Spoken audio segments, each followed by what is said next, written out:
Está no ar a Rádio Libertadora. Atenção, está no ar a Rádio Libertadora. Atenção. Temos presente em nossos estúdios. Atenção, atenção. Carlos Marighella.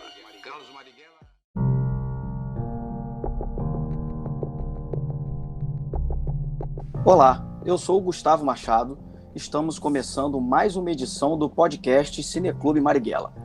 Esse podcast é um canal de comunicação para manter vivo o diálogo e o contato com todos e todas que fazem parte do nosso movimento.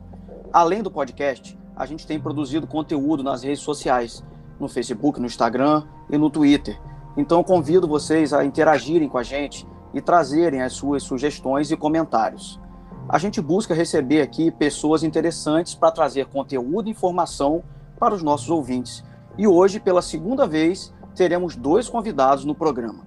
Eu vou passar a palavra para o companheiro Léo Pulha, meu parceiro aqui do Cineclube. Fala, Léo. Fala, Gustavo, tudo bem, cara? Beleza. Então, a gente hoje realmente tem 2 convidados muito especiais. A gente está aqui com a Juliana Colares. Ela mora aqui no Rio de Janeiro, mas é de Recife. É roteirista de ficção e documental, criadora da série de ficção Mangue Sujo, que foi premiada no Rota, Festival de Roteiro Audiovisual. Também tem 10 anos de experiência como jornalista, em redações de veículos importantes, como o Diário de Pernambuco e o Correio Brasiliense. Já recebeu o Prêmio ESSO e Embratel, 2 das premiações mais tradicionais do jornalismo brasileiro. E recentemente tem se dedicado a estudar horror enquanto gênero audiovisual. Quem está aqui também é meu amigo Klaus Schmelter, que é jornalista de formação, a gente foi colega na UERJ. Há 15 anos o Klaus vem trabalhando com diferentes etapas do audiovisual, na frente e atrás das câmeras, com curadoria de conteúdo, roteiro, apresentação para canais de TV e streaming. Há muitos anos o Klaus trabalha na rede Telecine, mas também atua com pesquisa, ideação e assistência de direção em projetos independentes de filmes de ficção e documentário.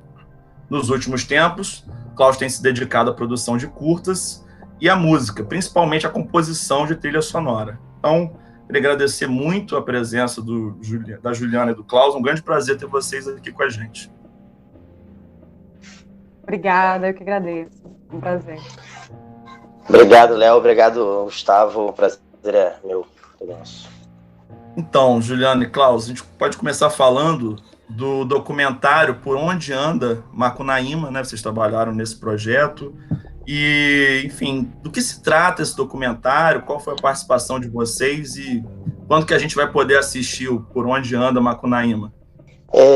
Ju, vou começar nessa. O Por Onde Anda Macunaíma, até o nome, ele tem quase que mais de um nome, né? Porque ele pode ser Por Onde Anda Macunaíma, Por Onde Anda Macunaíma, que é um pouco sobre o que o filme trata. Por Onde Anda Macunaíma é um documentário que tenta fazer... traçar um caminho desse personagem, que é um personagem muito famoso na literatura brasileira, o personagem do Macunaíma, e contar as origens desse personagem que, enfim, sem querer dar muito spoiler, mas ele nasce faz parte de um mito indígena dos povos da região ao redor do Monte Roraima. Eu e a Ju, eu sou pescador do projeto, a Juliana também é pescadora do projeto e roteirista, também pode falar um pouco melhor sobre esse caminho. A gente partiu do personagem Macunaíma, que a maioria dos brasileiros, principalmente os não indígenas, né, mas a maioria dos brasileiros de uma forma geral, porque até entre as etnias ele é um mito fundador da região ali de Roraima, Venezuela e Guiana. Mas a gente parte do personagem de Mário de Andrade, do Macunaíma, que ele foi polêmico desde o lançamento do livro, mas ele acabou se tornando uma espécie de símbolo de um certo ser brasileiro. Não que ele seja totalizante, mas existe uma identificação em Macunaíma de uma brasilidade. E a gente foi atrás da origem de Macunaíma, desse personagem, chegando no Macunaíma, o Macunaíma, como ele é chamado. E a gente descobriu que a história era muito mais interessante do que a gente conhecia, né? O livro de Mário de Andrade, ele já é um marco na literatura, ele é um marco nas artes, mas a gente foi atrás de descobrir quem era esse personagem originário, como é que ele vai parar no livro, quais são as consequências desse personagem ir para uma literatura ocidental, que um dos entrevistados da gente fala branca ou esbranquiçada, né? Origem, o que acontece com esse personagem, e falar também das pessoas que são dessa região, de ir para a região, e ressignificar a partir da história do mito fundador, e não do que a gente conhece dele pela literatura. A gente foi pego aí pela pandemia, quando a gente estava tentando colocar o filme em festivais, então a gente ainda não tem, a gente está tentando primeiro fazer carreira de festivais, mas ele é um filme que vai ser exibido também no canal Curta. Assim que a gente tiver as datas, a gente passa para vocês. Tá, então a chegada dele aos festivais foi interrompida pela pandemia, todo o circuito de cinema foi prejudicado, né? Vocês viajaram para Roraima, Venezuela e Guiana nessa produção? Então, o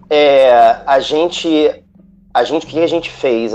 Enfim, foi esse projeto nasceu, na verdade, um primeiro projeto. Teve um projeto, o diretor do filme é o Rodrigo Celos.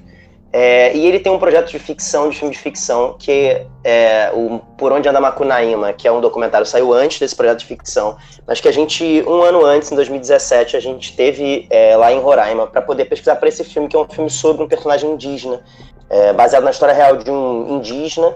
E a gente, quando foi lá, a gente ficou sabendo da história do Macunaíma, que lá, enfim, naquela região, na região de Roraima, é absolutamente conhecido, chega a ser clichê falar Macunaíma no sentido de que é um personagem amplamente conhecido pela região, porque é um personagem que faz parte da cosmogonia do povo daquela região, então dos Macuxis, dos Uapixanas, dos Ingaricós, de diferentes, dos Taurepangues, diferentes etnias daquela região, que são etnias que são ao redor do Monte Roraima e elas são transnacionais. Então, assim, você tem esses povos, né, e descendentes desses povos em Roraima, no Brasil, mas também tem na Venezuela e também tem isso na Guiana. Na primeira visita que eu fiz àquela região, que foi isso em 2017, por causa desse filme de ficção, a gente foi à Guiana, mas na volta, para filmar, para rodar o documentário, a gente foi à Venezuela e no Brasil, né, em diferentes regiões ali ao redor do Monte Roraima, para conversar com os indígenas dessa região, para conhecer mais dessa história, para entender quem é Macunaíma e o fato que, enfim, eu cresci sabendo de Macunaíma como um personagem, né, quase como que folclórico de alguma maneira, um personagem meio caricato também, de algum jeito de falar do que, enfim, quais são esses jeitos e trejeitos do povo brasileiro. E quando você chega naquela região para escutar o que eles têm a dizer, a gente entender um pouco melhor a história, é um personagem muito diferente do que a gente, enfim, costuma ver. A gente ficou famoso, né, um Grande Otelo, o personagem, né, do filme do Joaquim Pedro e tal, que é uma coisa que a gente também trata no documentário. E quando a gente vai para aquela região para escutar o que eles acham, é um personagem um tanto diferente. Não sei o que você acha, e a gente não foi... Não, é isso, e a gente não foi só para... Porque assim, a gente faz... Eu falei do livro, mas Macunaíma, ele foi adaptado para o cinema, ele foi adaptado para o teatro, e em todas as representações de Macunaíma são importantes marcos da história da cultura brasileira. O filme do Joaquim Pedro, por exemplo, ele é um filme, não só que ele é um marco ali na época do cinema novo, mas ele também foi o filme mais censurado do Brasil durante a ditadura militar. Quando ele vai para o teatro com Antunes, já em 79, no período da abertura, ele também provoca uma mudança no teatro contemporâneo, em 79. Então a gente fez São Paulo, Rio de Janeiro, Belém e várias outras pequenas cidades ali em Roraima e na Venezuela, pesquisando. Ele foi um filme bastante difícil, assim, a gente passou muito tempo fazendo pesquisa, muito tempo escrevendo esse roteiro. Ele não é... Eu gosto muito desse filme também nessa perspectiva do roteiro de documental, que é uma coisa um pouco nebulosa, assim, né? Como é que é escrever roteiro de documental. Então, a gente partiu de uma vasta pesquisa que a gente fez, eu e Cláudio, junto com o diretor. Celo estava o tempo inteiro, desde o começo até o final, em todas as etapas, e ele é um ótimo diretor para trabalhar com roteirista, porque, inclusive, sendo um roteiro de documental, ele segue o roteiro, assim, tipo, diretor para aquecer coração de roteirista. E a gente teve muito trabalho para conseguir contar uma história que é muito múltipla, assim, que ela afeta a vida das pessoas de todas as etapas, de formas muito intensas, interessantes, conectadas com aquele momento que está acontecendo. Então, Macunaíma de Mário de Andrade é um, Macunaíma do cinema novo é outro, de Joaquim Pedro, Macunaíma no teatro é outro. Existem essas reinterpretações, essas conexões do brasileiro ocidental com Macunaíma e dos brasileiros indígenas, ou não brasileiros, né, das etnias daquela região e daqueles países, porque até essa ideia de fronteira é uma ideia bastante ocidental. Não o mito, ele não tem essa ideia de fronteira, né, não acaba ali no Brasil, não acaba ali, ele perpassa essas regiões, e são relações muito intensas, tanto da nossa cultura mais ocidentalizada com esses diferentes personagens e diferentes manifestações na arte, quanto das etnias indígenas com esse mito fundador, e que explica, inclusive, a geografia da região. Assim. Eu acho que rola isso. Não, pode falar. Desculpa, João, acho que rola isso de cada nova iteração, cada vez que o Macunaíma reaparece, ele reaparece com traços, né, do próprio tempo, do tempo em que ele está reaparecendo, e não do tempo dele só. Então, ao mesmo se para aquelas comunidades indígenas ele é um mito fundador,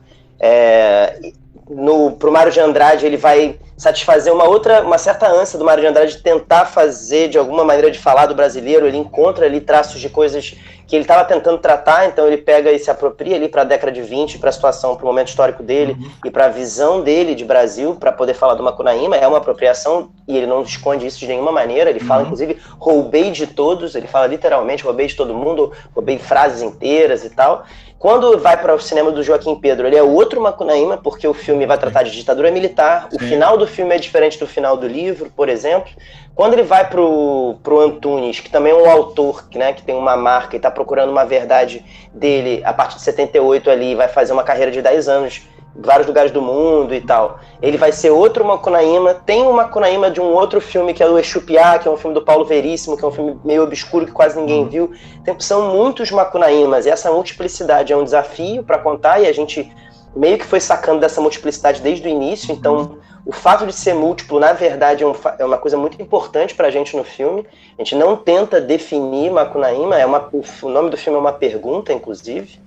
Não à toa, a gente está investigando isso de alguma maneira, mas também, já que a Macunaíma aparece diferente em cada tempo cada vez que ele aparece diferente, se fosse agora, né, que Macunaíma seria esse também, de algum jeito.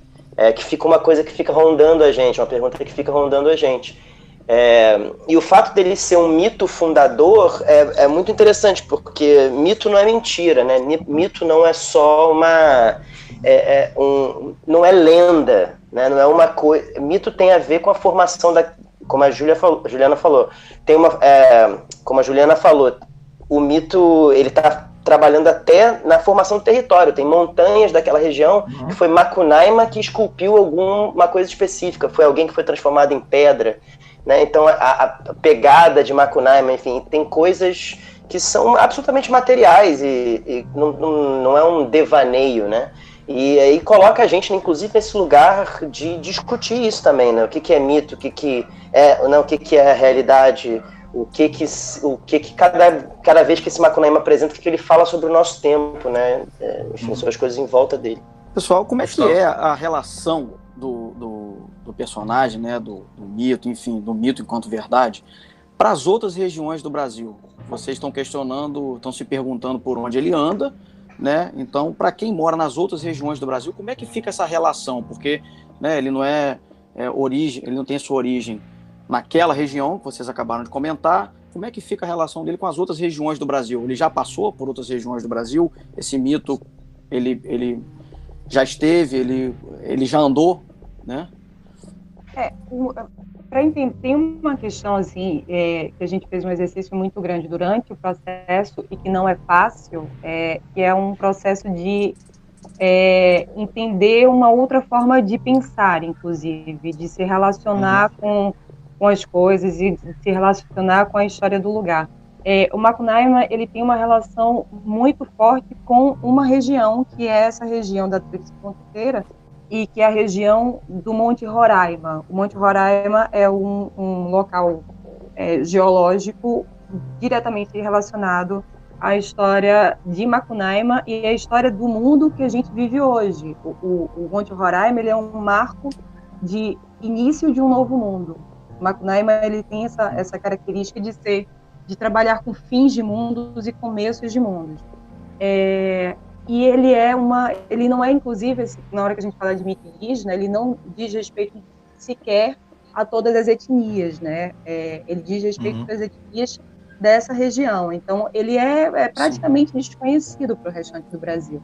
Tanto para quem conhece, para nós desse Brasil mais urbano e que conhece Macunaíma através da literatura, do cinema, do teatro, etc., ele é desconhecido para a maioria das pessoas, né? Tanto a gente, Cláudio, na verdade, e Celo tiveram contato quando viajaram para lá para fazer outro filme, mas eu tive contato com o Macunaíma por meio deles já dentro do documentário da gente ir pesquisar. E aí, sei lá, os atores que participaram da peça com Antônio Stilho tiveram contato com essa história quando foram fazer a peça. Então, faz parte de uma história importante de uma região, não só do Brasil, mas dessa tríplice fronteira, né, da América Latina, que é muito desconhecido para a maioria das pessoas e que é muito bonita e que tem camadas de riqueza e de encantamento que eles são, inclusive, muitas vezes difíceis de definir, assim, né? Essa coisa que é muito ocidental de definição e de organização, às vezes implica entrar em várias outras camadas de pensamento e de cultura, de transmissão, e de festa, e de bebida, e de comida. Tem toda uma relação cultural de vários elementos culturais juntos para entender quem é Macunaíma. Aproveitando, né, realmente é um personagem desconhecido para a gente que está aqui nos grandes centros urbanos, né? Aí eu queria direcionar essa pergunta mais para o Klaus. O Klaus esteve lá, viajou, e é uma região muito distante aqui do Rio de Janeiro, né? O Klaus é daqui do Rio. Aí eu queria saber assim, o que esse mito do Macunaíma, né? Eu não vou nem entrar muito nas diferenças para o imaginário do Macunaíma, para não dar muito spoiler do documentário, mas o que o mito do Macunaíma, enquanto expressão dessa cultura, dessa região de tríplice fronteira, né? O que ele diz dessa forma de pensar diferente desse povo? Como foi para você, Klaus, como um cara do Rio de Janeiro, essa experiência de estar nesse local tão distante daqui e desconhecido do resto do Brasil? Pô, cara, que ótima pergunta. Na verdade, isso para mim foi que isso me incomodou no melhor dos sentidos o tempo todo que eu tive lá. Foi, na verdade, virou uma grande questão para mim. Eu fui para lá para fazer um trabalho independente de cinema que eu acreditava dentro de com outros companheiros, né, parceiros de pessoas que acreditavam nessa história para contar essa história. Não é em tese não é meu emprego, não é minha coisa principal. A gente está aqui imerso numa realidade de uma metrópole, dos problemas daqui, das questões, enfim, dentro de estar perto do capital, né, das coisas que estão girando em torno do capital. E eu acho que quando você vai para lá e você escuta, quando eu fui para lá, que é muito importante deixar claro que, assim, essas coisas todas, o Macunaíma, e toda essa carga cultural e tudo isso que essa região tem, não é uma curiosidade, não é uma coisa assim exótica, que exótico, que interessante essa outra modalidade, enfim, não é isso, não é sobre isso. Isso é a maneira como eles se sentem em relação ao mundo e a relação com fora deles é muito diferente da nossa relação com fora, né? A relação que a gente tem aqui, assim, mais perto do capital, né, mais perto onde pulsa essas relações urbanas e tal, ela está mediada por várias outras coisas, enfim, isso não é novo, né? Não sei o que estou falando isso, mas as alienações que a gente tem em relação ao outro, a nós mesmos, ao que é fora da gente na cidade, é uma coisa que quando você vai para uma região que não é só porque ela é remota, tá? É só porque é muito forte a cultura dessa região, porque Roraima também tem isso. Roraima é uma cidade, é uma capital, né? Roraima é uma cidade grande, né? Então não é sobre só ser remoto, mas quando você vai escutar sobre as pessoas falando sobre a maneira como elas veem o mundo, especificamente, né, cosmogonia do início do mundo, mas a maneira como eles se relacionam com o mundo o fora, a relação com o fora é muito diferente da nossa, assim. Então, para mim, foi a coisa que mais me pegou e me emocionou na coisa toda, porque a gente tende a pensar, eu tenho a criação, minha criação foi cristã, evangélica, pentecostal. Então, é uma criação de um imaginário muito mágico, né, que tem uma visão, uma relação mágica com o mundo, assim, como falar em línguas desconhecidas, estranhas, línguas dos anjos, expulsar demônios e tal. Quando você vai escutar essa mágica, agora com aspas, em relação aos povos indígenas, é totalmente diferente do que a relação mágica que eu cresci, por exemplo. Eles não têm uma relação mágica que seja desassociada da realidade. Então, se alguém fala que eu olho para as estrelas para poder me guiar, tá? Eu olho para as estrelas, para o céu, para poder me guiar. Por quê? Porque nos céus estão os meus antepassados, que quando morrem viram estrelas. E você olha para o céu para se guiar. Então, assim, é um pensamento que parece um pensamento mágico, tradicional, mas não é. É um pensamento onde você está usando de maneiras, de símbolos, de figuras, de signos para dar conta da realidade. E está falando sobre um contato com a realidade. Então, se alguém escuta e fala, tá escutando isso, assim, enfim, que eu não estava ouvindo, um inseto, não sei o quê, daqui a pouco talvez pode ser que chova. E aí chove. E não é mágica, não é porque é um profeta, é porque existe uma conexão com fora de si, com o que está ao entorno, que a gente aqui, para a gente parece mágica, porque a gente faz parte de uma cultura que é historicamente alienada das coisas que são fora da gente. Seja o outro, né, seja o sentimento, como se sente o outro, a diferença, que é o fora, o não eu, seja dentro da gente mesmo, entender as coisas que nos tocam, enfim. E aí me parece que a gente aqui vive com muito, e aí eu estou falando eu que sempre vivi aqui, moro no Rio de Janeiro desde sempre na minha vida, seja no subúrbio, seja nas regiões centrais, a gente vive com muitos véus, né, muito ruído, a gente não consegue ouvir, parar para ouvir. E o que acontece para mim lá, que foi meu principal impacto, assim, e que, enfim, mexeu muito comigo nesse sentido, foi de ver que existem outras maneiras de ver o mundo, de se relacionar com o mundo, né, que o nosso niilismo urbano, ele chegou aqui por um caminho, uma construção, a gente foi empilhando coisas para chegar aqui, isso é um processo, e que, enfim, tem coisas que são mais simples do que parecem ser e que, enfim, milenarmente, eles sacam milenarmente disso já. E não é sobre uma grande elaboração intelectual, é sobre como eles se sentem. E a manifestação desses mitos, da relação com esses mitos, óbvio que quando você vê um lugar onde você teve uma presença forte da Igreja Católica, ou inclusive das igrejas protestantes, das igrejas evangélicas, você tem uma relação diferente com isso, uma certa demonização do pensamento tradicional, o que também é bastante claro lá, mas onde se persiste nessa relação com o fora, isso foi para mim o maior impacto, assim. O que é alguém daqui, um menino da cidade, branco, que sai daqui para escutar e ver como é que as coisas funcionam lá, e a relação com fora é completamente diferente da nossa, é muito diferente. É muito difícil, inclusive, de explicar, de não parecer idealizar, porque também não é idealizado, não é sobre... a grande... Enfim, eu acho que a gente devia ouvir eles mais, porque a gente tem muito, muito, muito que aprender. Tem muita coisa que já está dita, enfim, e de algum jeito pensada e sentida há muito tempo, e a gente está aqui se debatendo com os nossos fantasmas, né? Eu tô aqui refletindo um pouco sobre o que o Cláudio está falando, porque pra gente é realmente diferente esse aspecto de olhar para o outro, enxergar o que está de fora, né, baseado no que está por dentro, e essa relação com a mágica, né, que ele comentou que ele teve uma relação com a mágica, mas que lá naquela região as pessoas convivem com essa relação de uma maneira mais aberta. Esse foi o primeiro projeto que vocês trabalharam juntos, ou vocês já trabalharam juntos em algum outro projeto? Não, esse foi o primeiro. Esse foi o primeiro, né? E aí, uma coisa que eu estava raciocinando aqui, nesse aspecto ainda da mágica, porque o Por Onde Anda Macunaíma é um documentário, né? Como é que é a questão de trabalhar num documentário, né, no segmento, né, no produto documentário, com a mágica, a fantasia, com esse aspecto que vai além né?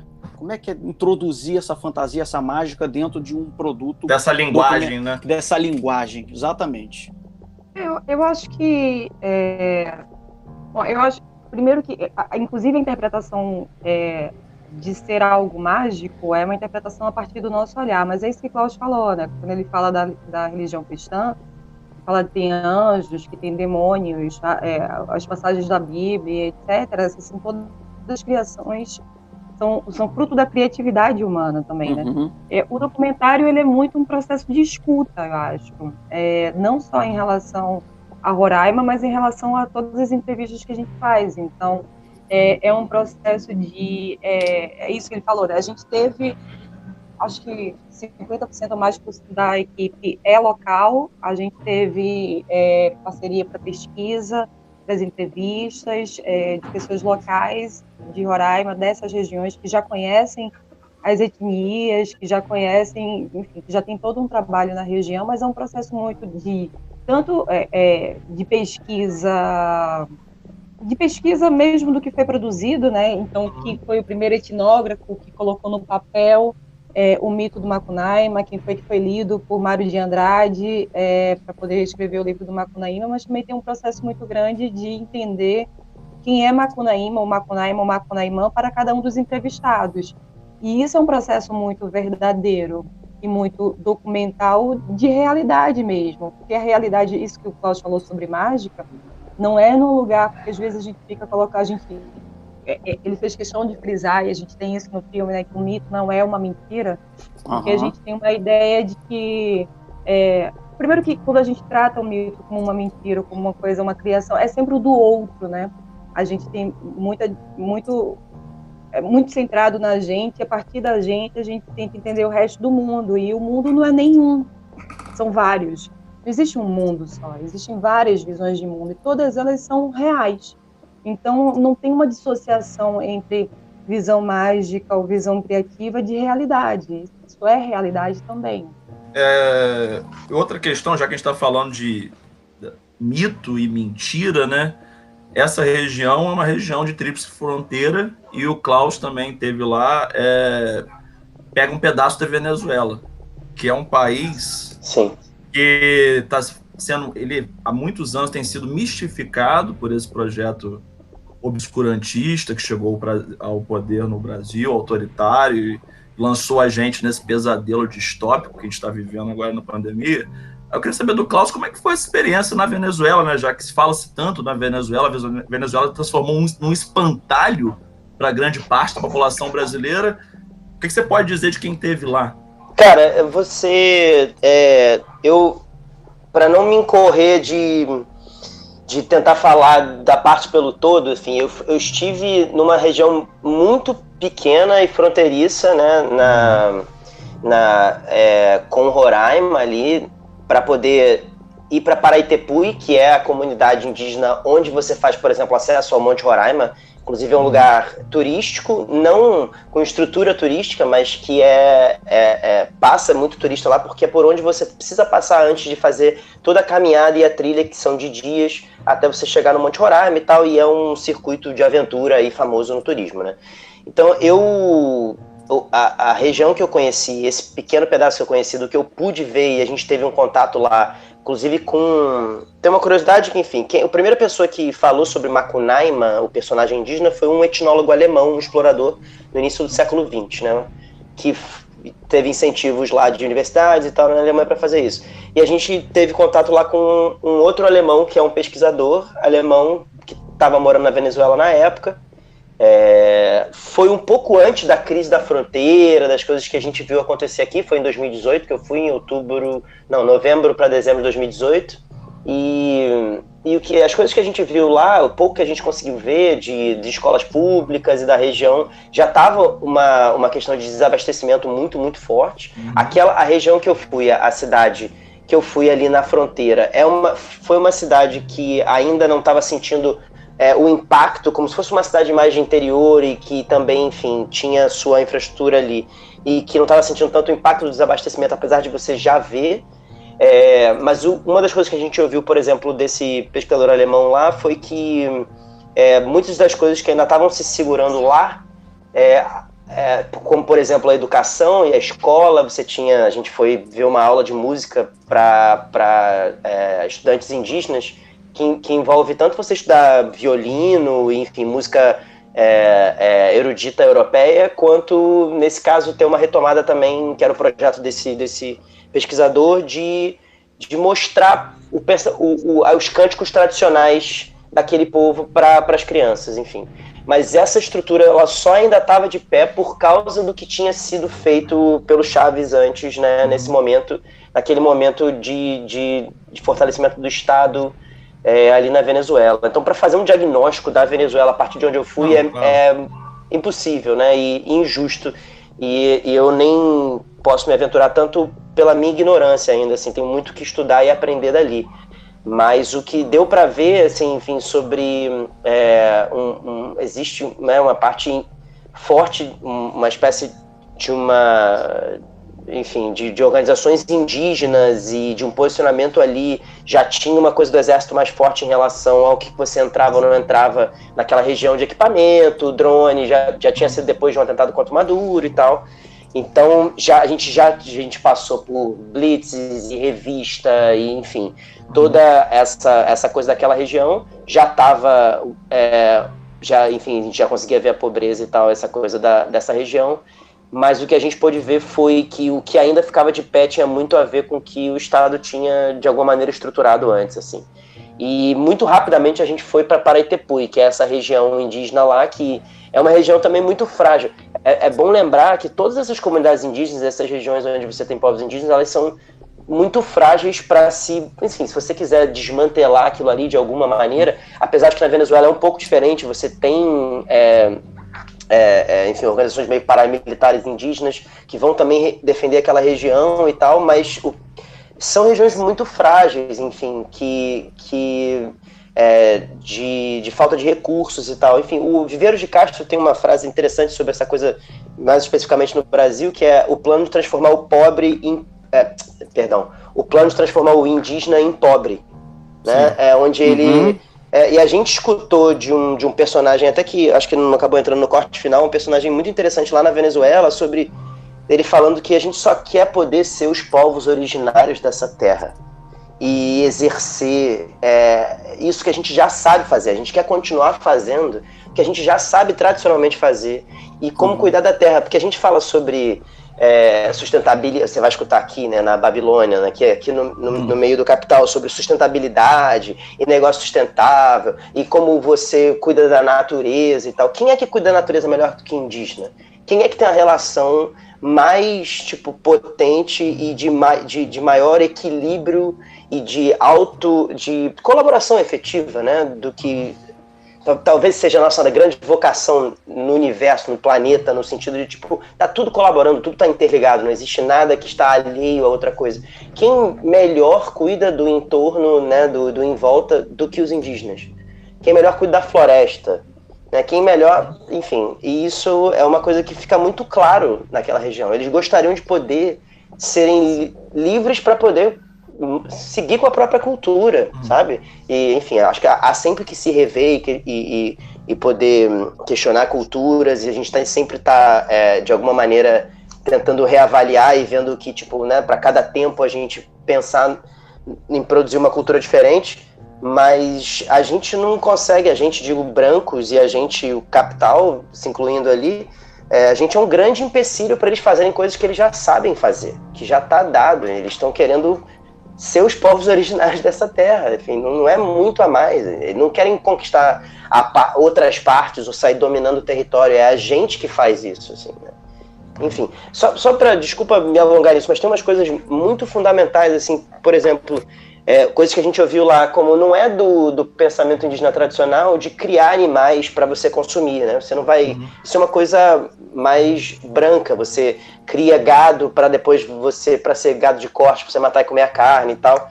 E isso não é tradicionalmente uma coisa indígena. Os indígenas caçam, eles vão ao mundo, pegam o que, enfim, tá lá, caçam e pegam o suficiente para comer. Não tem essa lógica extrativista ou do acúmulo nesse sentido. Óbvio que hoje em dia você vai ter indígena vaqueiro, indígena, porque faz parte do... Não tem mais o lugar da caça, pra galera ir lá e caçar, porque onde era a caça, hoje é território de outrem, né? É território de fazendeiro, ou enfim, de histórias loucas que a gente ouve desde, tipo, gente que tá pescando na parte de cima do rio para não chegar peixe pros indígenas. Então, deixa de ser uma possibilidade eles viverem como sempre viveram, como eles sabem viver, e que é em perfeita harmonia com o fora, porque eles não querem destruir aquilo ali, é a casa deles, né? Não é sobre... E, na verdade, é a nossa casa, é a casa de todo mundo, né?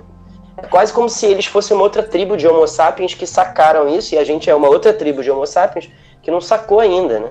Ou que foi para uma outra linhagem do controle, enfim.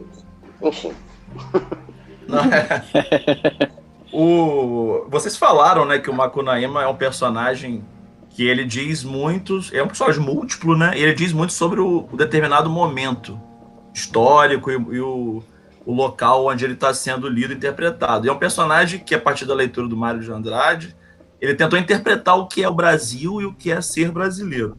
Né? E na versão para o cinema falou de ditadura militar. O que o Macunaíma tem a dizer sobre o Brasil de hoje? Né? Até para o mundo, acho que o mundo está muito em choque com o Brasil. O Brasil, durante um bom período, parecia caminhar numa direção de progresso, tem uma tradição diplomática pacífica e de diálogo com os povos de uma maneira geral, e agora a gente está vivendo meio que o oposto de tudo isso, e isso também é o Brasil. Então, o que o Macunaíma tem a dizer sobre esse Brasil que a gente está vivendo hoje? Difícil, né? A gente, inclusive... O nome do filme, Por Onde Anda Macunaíma, o próprio Por Onde Anda é uma pergunta difícil, né? Ainda mais uma resposta sobre o Brasil de hoje. Não sei, não saberia te responder o que o Macunaíma iria dizer sobre o Brasil de hoje. Até porque tem muito isso, assim, tipo, a própria coisa, quando a gente fala que ele é um personagem múltiplo, não só... Eu acho que ele é um personagem múltiplo pra gente que conhece o Macunaíma, de Mário de Andrade, e não o Macunaíma. E para quem conhece o Macunaíma, ele é realmente muito diverso para cada pessoa, para cada área, para cada relação, para cada construção. Mas essa pergunta, ela é bastante difícil. Arrisca aí, Carlos. Cara, eu só arrisco dizer que eu sigo a pergunta, tipo, será que Macunaíma estaria no Brasil? Assim, no Brasil acho que ele estaria, mas ele estaria aqui entende? Em que canto ele tá, enfim, você tá afim de encarar isso aqui?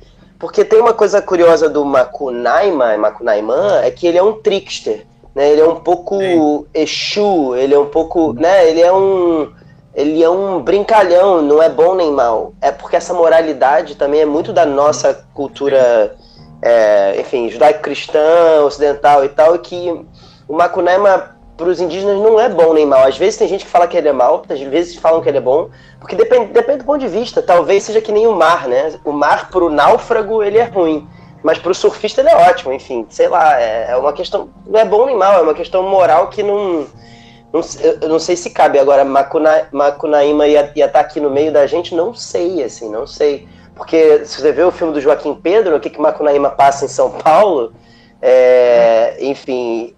Não, o próprio contorno do que é o Brasil não faz parte da cultura de Macunaíma, né? Então, talvez ele estivesse dizendo, cara, isso aí é com vocês, eu não tenho muito a ver com isso, não. Esse contorno geográfico e essas escolhas que estão feitas aí não é muito problema de Macunaíma.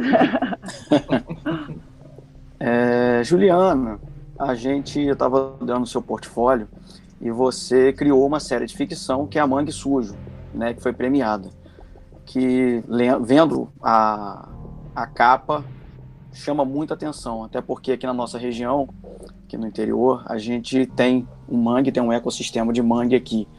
Então eu queria que você contasse pra gente sobre essa série, como é que ela é, do que ela trata, e enfim, se a galera teria oportunidade de assistir. O que você tem a contar pra gente sobre o Mangue Sujo?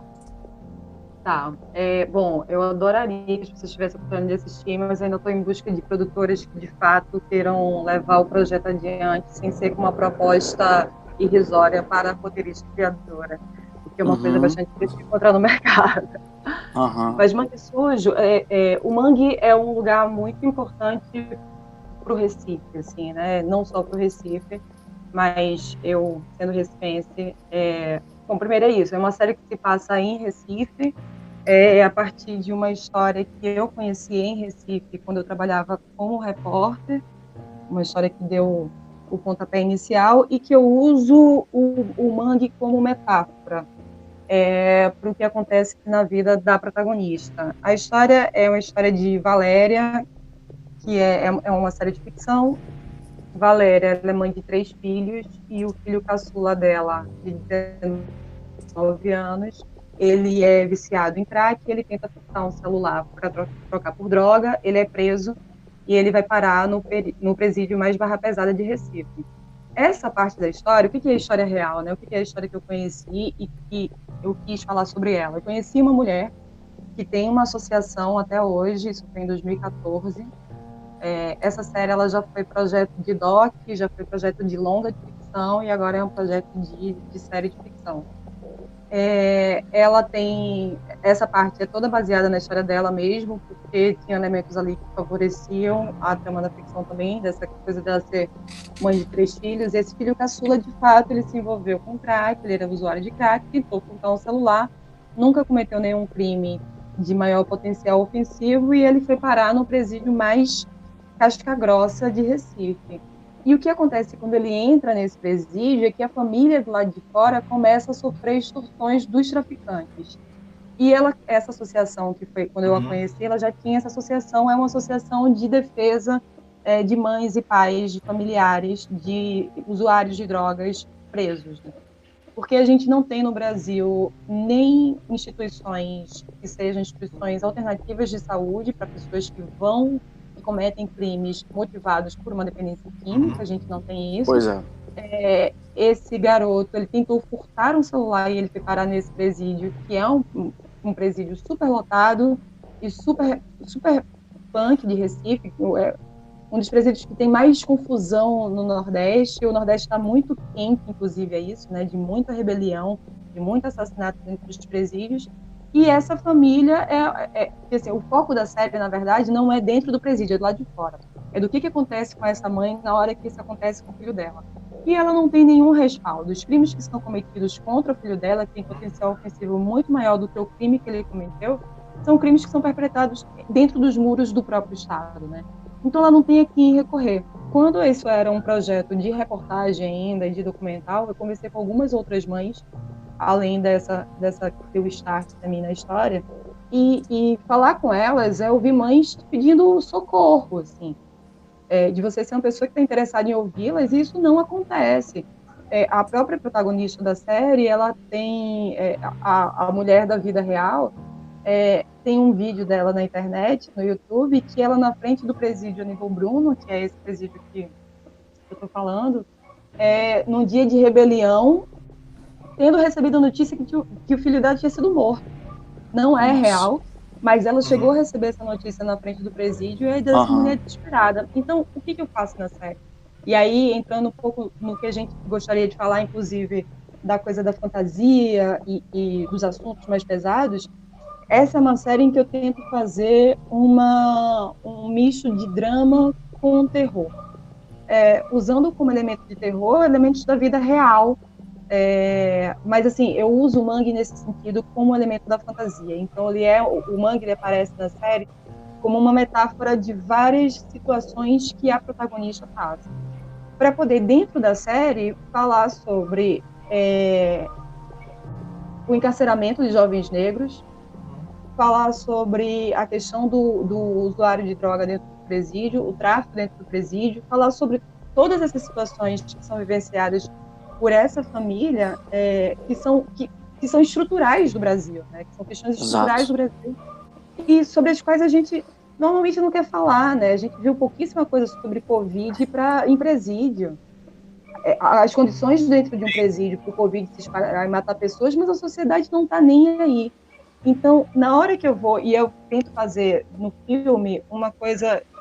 A minha inspiração para várias coisas é o Jordan Peele. Get Out, Corra e Us, Nós. A forma como ele usa elementos fantásticos para falar de assuntos que são assuntos reais, né? Da forma como ele usa isso. É uma tentativa de tentar quebrar aquela barreira do mas esse assunto, mas sobre isso, é uma tentativa de fazer com que a fantasia, o elemento fantástico, ele entre no audiovisual para que a gente consiga, inclusive, falar de determinados assuntos que são urgentes, porque está aí, né? Falar de abolicionismo prisional é urgente, assim, né? A gente está, no momento, numa semana em que a pauta racista, antirracista, ela está bastante em voga, de sociedade, são questões estruturais, né? A gente tá construindo em cima dessas histórias. E aí Mangue Suja é isso, assim, é a tentativa de falar dessa mulher, e é engraçado, desculpa, estou me alongando, mas só porque é uma coisa curiosa nesse sentido. Quando eu fui fazer o pitching, né, que é a apresentação desse projeto no Rota, no ano passado, foi quando ele ganhou o prêmio, eu fiz o pitching desse projeto junto com outros projetos que traziam essas pautas do racismo, por exemplo, ou do protagonismo de mulheres, etc. E aí eu vou fazer um breve parênteses, mas que a gente costuma chamar de pautas identitárias, e eu estava assistindo uma live essa semana com a grande Jamila Ribeiro, ela falando que não é pauta identitária, é pauta estrutural. Ela é pauta identitária a partir de um olhar de hegemonia, então é uma pauta contra-hegemônica, né? Então é uma pauta estrutural, não é uma pauta de identitária ou de minoria, né? Exatamente sobre isso que está sendo falado. E eu fui perguntada, por exemplo, se a minha protagonista ela teria uma ação heróica, digamos assim, né? De que forma que ela vai burlar todas essas coisas do Estado para conseguir salvar o filho dela. E óbvio que eu não vou dizer como é que eu termino a primeira temporada da série, mas é justamente se eu crio uma coisa fantástica para que ela consiga burlar o que acontece com ela, eu não estou falando sobre o que eu quero. É exatamente sobre o peso dessa estrutura em cima de uma mulher, em cima de uma mãe, de uma pessoa que é negra, que vem de uma classe social baixa, que não é carente, né? A gente fala muito carente. Carente é uma palavra que tem outras conotações. Situação de pobreza, e que ela não vai ter uma varinha mágica de condão, porque senão eu não estaria falando sobre as coisas que eu quero falar. Enfim, é isso. Assim, é um assunto bastante denso, é um assunto que tem muita resistência a isso. É um projeto de 2014. Eu estou com ele em 2020. E é um projeto que ele tenta usar a fantasia para conseguir pautar assuntos que são assuntos que a gente não quer falar.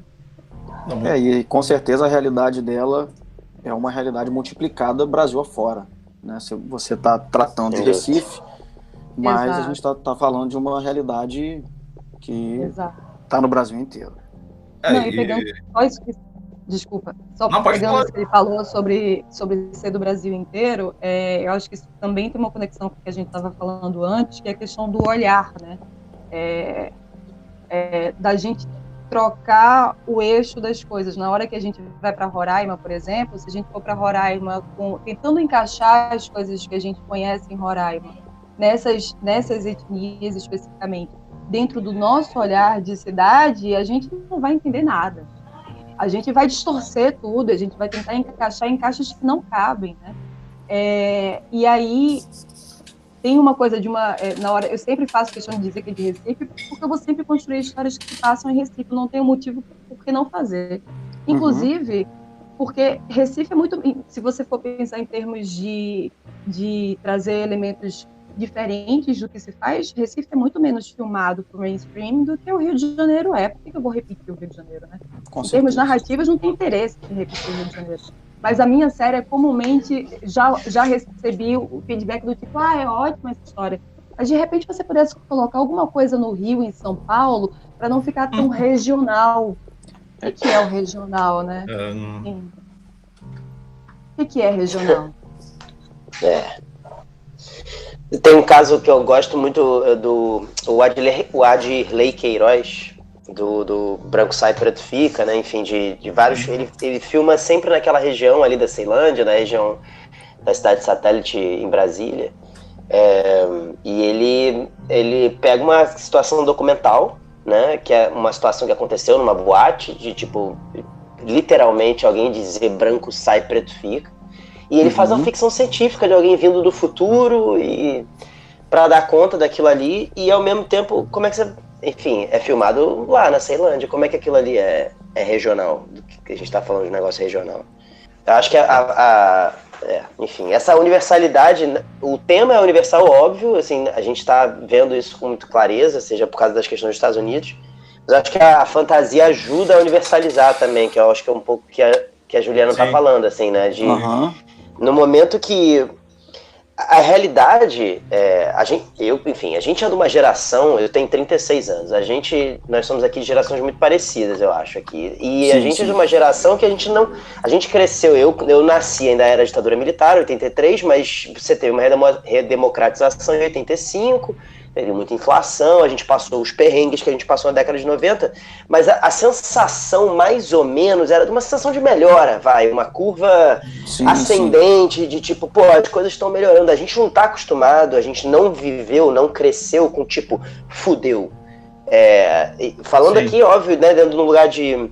Também, eu cresci no subúrbio e tal, mas ainda num lugar de privilégio, onde tinha, enfim, comida pra comer e tal, mas a gente cresce vendo que, tipo, pô, melhor, aí você teve, porra, o governo Lula em 2002, ele foi eleito e pô, teve Bolsa Família e você vê as pessoas em volta de você começando a poder comprar um desodorante. Enfim, você tem uma sensação de que aquilo ali, e as coisas estão melhorando, e agora não é isso, esse não é o lugar do mundo, é difícil da gente aceitar, é difícil de se dar conta de que o lugar é esse momento do crescimento do fascismo, né, da gente ter o presente que a gente tem, do governo que a gente tem hoje, de uma negação à ciência, o elogio à ignorância, enfim, uma coisa, um grande combo, né, de merda, e ter que dar conta disso. Como é que dá conta de viver isso e refletir sobre isso no momento que você não está vivendo isso? Né? E aí a fantasia é um lugar que você pode recorrer, que pode ser um aliado, né? Diferente da fantasia psicótica da psicanálise, da dissociação, eu só não queria estar aqui, então vou fantasiar e estar em outro lugar. Na ficção existe essa possibilidade de criar. Vamos só fingir que existe um novo contexto e de que outras coisas são possíveis que não são possíveis agora? Ou vamos fingir que a gente está em outro contexto, mas vamos pensar em relações de poder ou de coisas que acontecem parecidas com o que a gente está vendo na realidade. Mas se você filmar isso no realismo, se você tentar escrever isso de um jeito realista, como é que você dá conta de viver a realidade agora e mais viver o realismo na ficção? Eu não sei, eu não... Enfim, por que a gente... se obrigar a ficar sofrendo o tempo inteiro, enfim, tudo é um sacrifício, inclusive a ficção tem que ser um sacrifício para poder entender a realidade, enfim, eu acho contraprodutivo, até para poder pensar em novas possibilidades, e dar um alívio com um novo contexto, a fantasia, ela dá essa possibilidade, né, é parceria, é fechamento nesse sentido, né, de poder te abrir uma possibilidade. Vamos só imaginar que a gente está em outro contexto, que não é o que você está vivendo agora, e vamos tentar pensar nessas coisas a partir desse outro contexto, desse outro prisma. Que se não for ficção, se não for fantasia, a gente, pô, vai ficar, sabe, vira uma situação nihilista de ficar toda hora olhando para uma realidade. Realmente tá uma merda, realmente tá uma merda. Tá uma merda, a gente não quer negar que tá uma merda, mas a gente tem que poder olhar por outros pontos de vista, de outros lados, né, de cabeça para baixo, sei lá, de algum jeito que dê conta de olhar. Né, conseguir quanto de realidade a gente consegue suportar, mas não é um desafio, não é para ser uma competição de tipo, vamos suportar o máximo de realidade que dá. Não, como é que a gente consegue achar outros meios para continuar olhando para a realidade, para não precisar fechar os olhos porque a gente não suporta mais. E eu acho que a fantasia e a ficção quase que se misturado como termo aí, quase como fantasia, como sinônimo de ficção, mas principalmente da ficção, mas a fantasia é como uma modalidade potente da ficção. Como é que a gente pode usar como aliado, né? Sim. Porque, enfim, desculpa alongar, mas você pensa no fascismo, o fenômeno do fascismo como um fenômeno humano e real. O fato de alguém sentir que o outro deveria ser eliminado, algo que é diferente de mim não pode existir no mesmo lugar que eu existo. Essa expressão do fascismo, no sentido de você deixa de sentir qualquer coisa que é diferente de você e só te sensibiliza o que é igual a você. E eu não vou entrar numa onda individualista que o problema é não sei o que, tem que apontar os dedos, que é culpa. Independente de culpa, assim, aquela coisa lá do Adorno no Educação Após Auschwitz. Como é que a gente faz para não ter Auschwitz de novo? Como é que a gente faz para não ter... A gente conseguir chegar no ponto de sistematizar, eliminar o que é diferente de eu, né? Como é que a gente lida com isso? A fantasia, talvez, a ficção, talvez seja um jeito de dar uma driblada, entendeu? Um jeitinho de tipo, pô, mas e se você sentir não assim? Esquece esses símbolos que você já conhece, esses signos que você já conhece, vamos suspender a realidade. E, cara, você pode pegar isso em Harry Potter, sabe? Harry Potter fala de contra o fascismo, todos os 7 livros, todos os filmes, vão falar sobre intolerância com o outro, sobre criar... Enfim, pode ser nos lugares mais, talvez, clichês e banais, mas a real é que você suspende uma realidade, ou a realidade agora, para tentar sobre outras bases falar do que está acontecendo agora, é um jeito de tentar lidar. A gente tem que tentar seguir sentindo o outro. Não, tipo, não aguento mais, é muita tragédia, o Jornal Nacional é horrível de ver. É horrível. Beleza, que não seja Jornal Nacional, a gente dê conta de outras estéticas para poder falar da realidade, porque a gente precisa conseguir continuar sentindo. Porque se a gente seguir se fechando, aí que a gente não vai sentir o outro. E aí, assim, a escalada do fascismo, né? Tipo, a gente tem que poder sentir o outro e a dor do outro, não para sofrer igual, eu tenho que sofrer a dor do outro, porque... Não, a gente, cada um no seu lugar, cada um no seu ponto de vista, tentar imaginar. Que bom que a humanidade tem essa possibilidade da imaginação, né? A gente ser esse bicho semiótico que cria um monte de símbolo para poder olhar para a realidade, cria formas de representar a realidade para poder olhar para a realidade como ela é, porque a realidade é muito grande, muito, muito mais complexa do que qualquer obra, do que qualquer... Enfim, desenho de um cavalo pode ser o mais realista possível, não é um cavalo, né? Enfim, eu acho que a ficção, como a imaginação e como o sonho, é um caminho de propor novas possibilidades. Vocês não acham que a nossa realidade está mais estranha do que a ficção, não?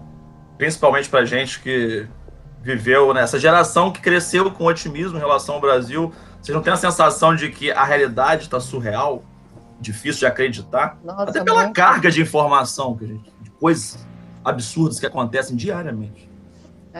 Acho que nasci em 83 também, e é isso, eu passei... Teve um momento da vida que eu achei que o que está acontecendo agora era... Hoje eu elaboro o fato de ter vivido de 83 até 2014 num outro tipo de realidade, como que bom que eu pude me criar e fazer mais de 30. Mais um privilégio. Dentro de uma realidade com que eu conseguia lidar afetivamente e intelectualmente. E eu acho que o que aconteceu desde então tem obrigado a gente a olhar mais para a história mesmo, né? Assim, de encontrar umas conexões, de olhar para o humano também, né? As complexidades do humano. Você, principalmente, com todo o seu trabalho, 4 anos, lidando com diferentes realidades, diferentes formas de passar. É isso, olhar, inclusive, para esse humano.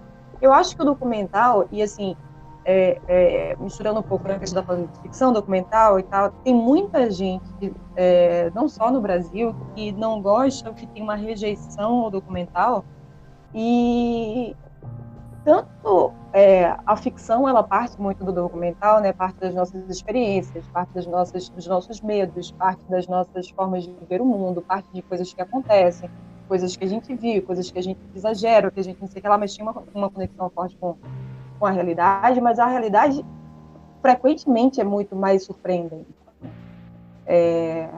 Acho que ser brasileiro é entender isso hoje em dia, né? Tá dentro dessa surpresa. Cada F5, às vezes, é uma dor diferente do coração. Né? Exatamente. Foda.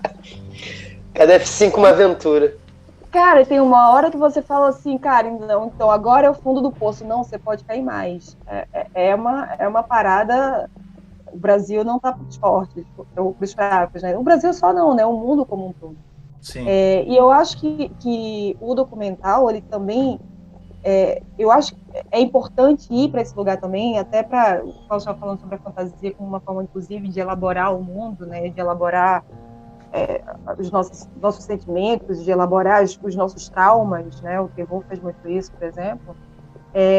Mas eu acho o documental uma fonte riquíssima e insubstituível, assim. A vida real, ela é absolutamente surpreendente e é muito rica. Quando eu passei 10 anos, você tinha falado um pouco da minha bio no começo, como jornalista, né? E quando eu resolvi mudar, e aí eu mudei de cidade junto com profissão, um pouco sem saber ainda o que eu estava fazendo, para onde eu estava indo, o que eu queria, as coisas eram muito nebulosas para mim. Eu entrei no audiovisual com mais de 30, sem ser cinéfila, e achando que, caraca, me fodi, assim, né? Tipo assim, como é que eu vou correr atrás do tempo para me tornar competitiva num mercado que é absolutamente atroz, né? Assim, é muito difícil trabalhar com com audiovisual de uma forma geral, é muito difícil trabalhar com audiovisual.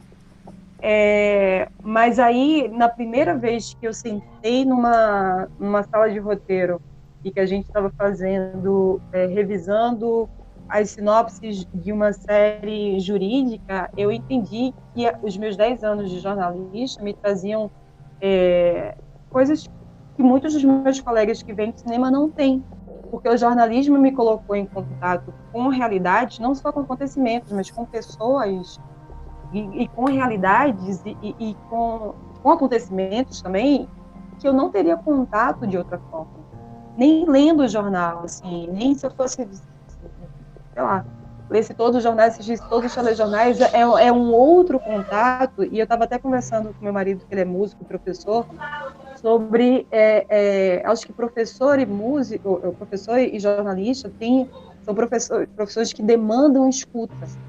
Você só consegue se relacionar com aquele seu aluno ou com aquele entrevistado se você estiver ali disponível para escutar e para ver aquilo acontecer. E às vezes são coisas que para você seriam surreais dentro da sua construção social, e de você olhar para essa multiplicidade, assim.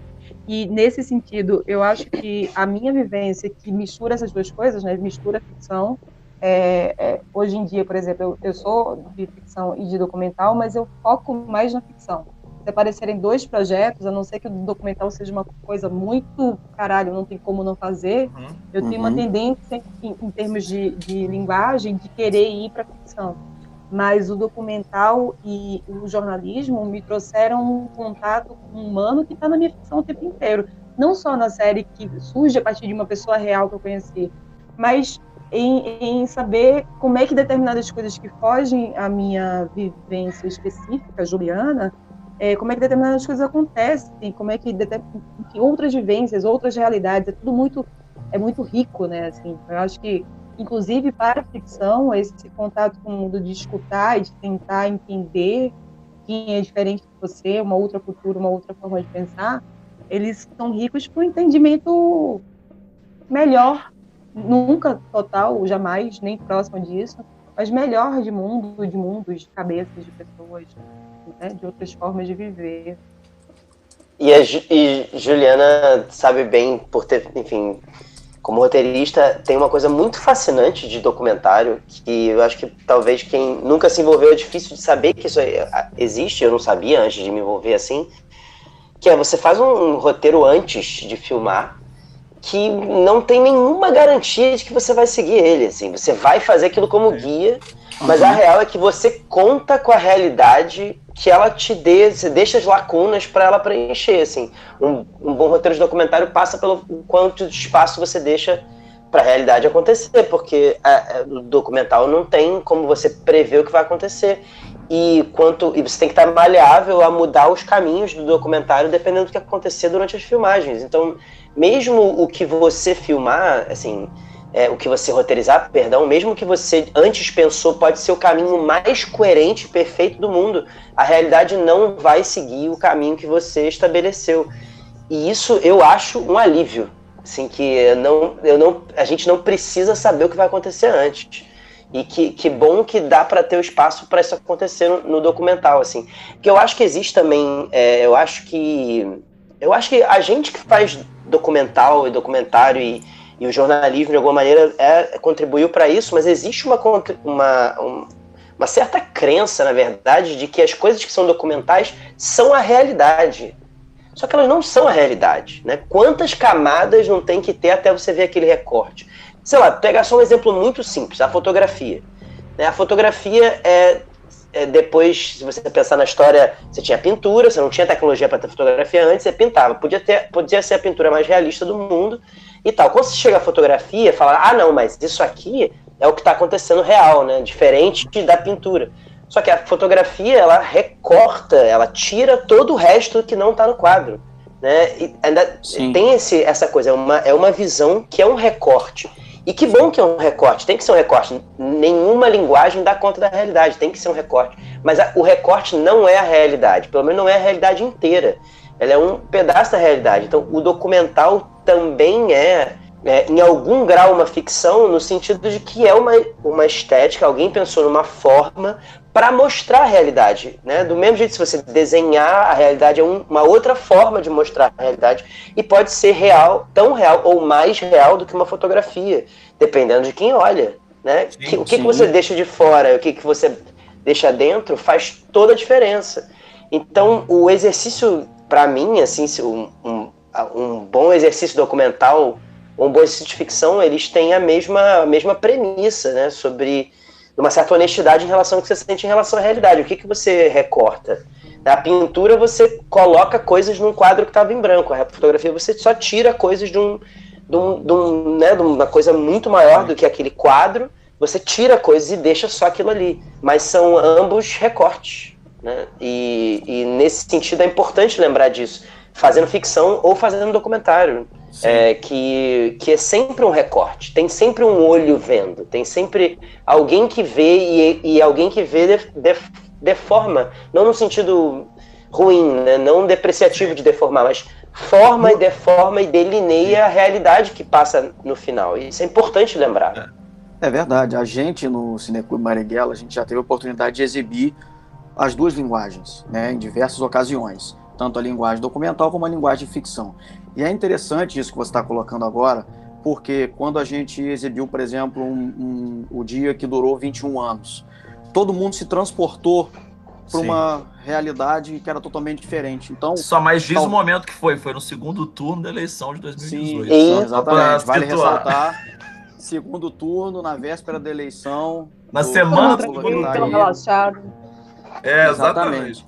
E assim, fazendo uma ponte com o que Juliana falou agora há pouco, a gente não pode deixar de lembrar também do aspecto humano, né? Seja tanto na ficção como no documental, a gente está lidando com gente que faz aquele produto, com gente que elabora aquele produto e com gente que consome, né? Então a gente não pode deixar de lado o aspecto do humano. E aí, especificamente, também lembrando desse dia, comentando sobre o dia do documentário, que a gente exibiu o dia que durou 21 anos, a gente teve uma relação de afetividade, de comoção e de carinho entre as pessoas, que foi uma coisa incrível. E que, assim, às vezes as pessoas, não, mas documental é muito frio, né? Não tem, a ficção é que é quente, porque, né, traz ali uma coisa nova. De forma nenhuma, o documental foi capaz de fazer com que as pessoas se transportassem para uma outra realidade, fazendo com que cada um fantasiasse aquele momento à sua maneira, e no final a gente teve uma catarse de emoções e de sentimentos, onde todo mundo se abraçou, porque a gente estava vendo a realidade que estava surgindo na nossa frente, que era a eleição desse sujeito. Então, assim, as duas coisas, elas estão totalmente interligadas, né? Ficção, documental. Esse aspecto humano, ele é muito importante, tanto por quem faz como por quem vê, né? Não sei se vocês gostam de comentar alguma coisa, enfim. Não, e assim, aproveitando que a gente já está caminhando para o final também do nosso podcast, se vocês têm alguma indicação para os nossos ouvintes, né, de um filme de ficção, um filme documental, para a galera assistir na quarentena, né, sem sair de casa. Eu vou só fazer um comentário antes sobre o comentário anterior, que eu acho que isso, na verdade, é das coisas mais bonitas. Eu acho que a gente identificar o humano na produção, a visão, e é isso, assim, nessa sala de exibição, cada um foi tocado de uma forma diferente, né? Exato. Então, a subjetividade é uma das partes mais bonitas da arte, da produção da arte e do consumo da arte também. Exato. Quer começar com a indicação, Cláudio? Quer comentar alguma coisa? Não, eu acho que enfim, não tem nada para acrescentar, não. Tá tudo dito. Posso dar uma indicação. E para indicar, o que você tem pra gente? Cara, eu queria falar 2, eu não vou aguentar falar só um. Pode falar 2. Eu queria falar 3, mas enfim. Porque, é muito bom, né? Tem muita coisa boa pra ver. Não é indicar pra, tipo, vamos lá, vocês vão ficar melhores. Não é isso, é só porque mexe com a gente quer que mexa com os outros, né? Também é gostoso. Claro. Cara, então eu quero reiterar o Branco Sai Preto Fica, do Adirley Queiroz. Eu acho um filmaço, assim, eu acho, ele faz com pouquíssima grana, muita imaginação e ao mesmo tempo muita verdade. Enfim, tem uma coisa muito forte ali nesse filme, eu acho muito interessante. Eu queria sugerir uma doideira, que é um filme meio ruim, assim, vocês vão ter que catar, mas tem, vocês acham? Chama É Difícil Ser um Deus. É um filme russo de 2013. It's Hard to Be a God em inglês. Enfim, o filme é russo. É Difícil Ser um Deus. Que imagina, é baseado numa história dos mesmos autores que escreveram o livro que deu origem lá ao Stoker do Tarkovsky, chama Piquenique da Estrada, esse livro, mas é uma outra obra deles que imagina que enfim, num futuro onde a humanidade consegue viajar, né, no espaço e ir para outras civilizações, um grupo de pessoas vai para um país alienígena, mas que as pessoas são muito parecidas com a gente, que está vivendo a Idade Média deles. Tá? Eles estão vivendo a Idade Média deles. Só que eles meio que aniquilaram todas as formas de ter um renascimento depois. No sentido de que eles mataram os artesãos, os artistas, enfim, os contadores de história. E é meio que um caos, um pouco imaginando a nossa Idade Média, mas é num país alienígena, tá, gente? Não é aqui. E aí vão esses humanos pra lá com essa coisa, olha, não interfiram, só pra vocês darem uma orientada ali e tal, tentar dar uma ajudada, mas não interfiram muito. E como é que você faz para não interferir de alguma maneira, enfim, essa relação entre de imaginar uma outra realidade, olhando para o passado, ao mesmo tempo olhando para o futuro, né, de como é que a gente sai de um elameado desse. É uma realidade muito doida, é realmente uma doideira, estou propondo uma doideira, mas eu queria deixar esse filme aí, É Difícil Ser um Deus, 2013. Vamos procurar. Eu quero indicar E a Adirley Queiroz, Branco Sai Preto Fica, desculpa. Nada. Eu queria indicar um filme que muita gente já viu, mas quem já viu, eu sugiro que reveja, porque ele tem muitas camadas e você vai pegando muitas coisas revendo. E é Corra, Get Out, de Jordan Peele, está na Netflix, se não me engano. Quase certeza que está na Netflix. Acho que é um filme que se conecta muito com o que a gente está vivendo agora, mas ele faz para mim, ele faz uma inversão tanto ele inaugura um novo subgênero dentro do gênero de horror, ele cria um filme de horror para as pessoas pretas verem, porque o horror é muito branco. Sim. E ele subverte o monstro no horror de um jeito que para mim é magistral. Assim, toda vez que eu assisto, me toca muito. Se você já viu, sugiro rever. Muito bom. Não, e tem uma coisa, só pra falar sobre o Corra, que eu acho muito maravilhosa, que a gente já assistiu muitos filmes, tem ótimos filmes sobre racismo, dirigidos por brancos, enfim, que a gente gostou e curtiu, né, ao longo da vida e que chegou pra gente. Sei lá, eu lembro do Mississippi em Chamas, do Alan Parker, que é um filme que eu gosto muito, do William Dafoe, Gene Hackman. Mas aí quando o Jordan Peele vem e quando mostra o Corra, você fica tipo, não tinha visto desse jeito, e outra, como é que você fala sobre, né, como é que você conta uma história, como é que você vai ouvir um maluco que não é alguém que tá narrando de dentro, falar daquilo ali, com aquela verdade, com aquele, enfim, que eu nem posso analisar, nem consigo saber o quão de verdade ele tá indo, mas eu só posso dizer o que eu senti, do pouco que a gente tem de sensibilidade em relação ao que tá em volta da gente. Como é que você, de novo, depois do Jordan Peele e do Corra, você vai ver um Alan Parker que fosse fazendo Mississippi em Chamas, que é um filme maravilhoso, mas que quando você vê narrado de dentro, sobre a sensação de quem está vivendo dentro, né, enfim, é totalmente diferente se fosse feito por alguém que não fosse o Jordan Peele. Enfim, se você vai ver um filme dirigido por uma mulher, falando sobre questões específicas, sei lá, tá me vindo na cabeça agora o Lost in Translation lá, o Encontros e Desencontros da Sofia Coppola. Esse filme seria completamente diferente se fosse narrado por um homem, enfim, e aí conseguir poder ver poder ver a realidade sobre esses pontos de vista. É difícil depois você querer seguir em frente vendo.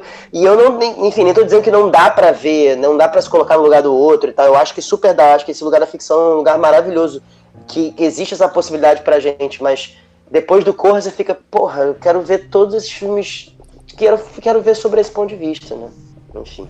Muito bom. Galera, a gente quer agradecer a presença de vocês aqui, da Juliana e do Klaus.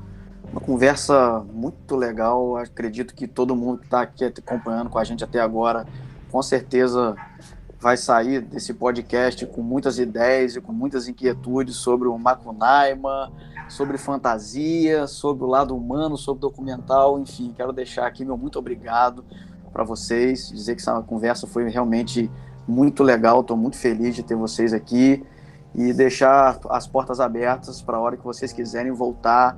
A gente está aqui esperando vocês, tá certo? Tá ótimo, foi muito gostoso mesmo essa conversa. E prazer, obrigadíssimo, eu adorei. Pô, obrigado demais, e não deixa esse convite aberto não, senão a gente volta sempre e não dá certo esse negócio não. Mas obrigado demais, muito, muito bom estar aqui, muito feliz de estar aqui, muito feliz mesmo. A gente também, muito obrigado, e agora estamos ansiosos pelo lançamento de Por Onde Anda Macunaíma, né? Vamos ficar aí aguardando e vamos divulgar nas nossas redes, Cineclube. Exatamente. Quando tiver novidade, passa pra gente. Que a gente pode deixar divulgar também. A gente volta. E depois que você assistir, a gente volta a conversar, que aí a gente vai querer saber o que é que vocês viram no filme. Vamos sim. Tá certo, galera. Um abraço pra vocês. Marighella vive. Marighella vive. Obrigada. Marighella vive, gente. Vambora. Simbora. Força.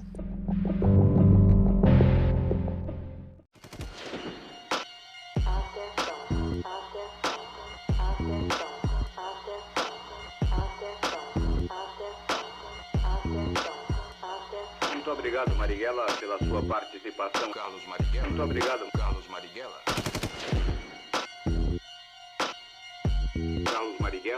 Carlos Marighella.